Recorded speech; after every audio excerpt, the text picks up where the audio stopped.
Tuesday, October 30th, 2012.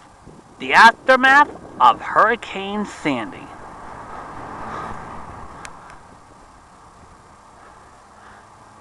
This was one of the worst storms Long Island have ever seen since Hurricane Gloria back in 1985. I mean, take a look at this.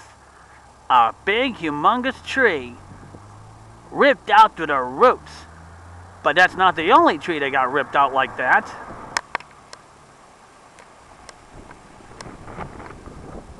Scattered branches fell down from the trees.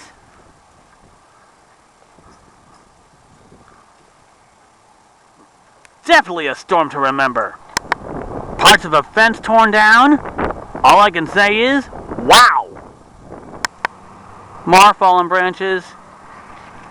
You'll see a lot of those in our neighborhood, and every neighborhood on Long Island perhaps.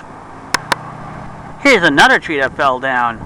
This house my friend across the street lived in, and even he couldn't believe this happened. Here's another tree that fell down through the road. Whoa! Tore up the sidewalk while doing so too. But here's an even bigger picture. That tree fell down to the roots, and look at that! It took out some power lines too, and that left that area in the dark last night. Just goes to show that Hurricane Sandy is a cruel mistress.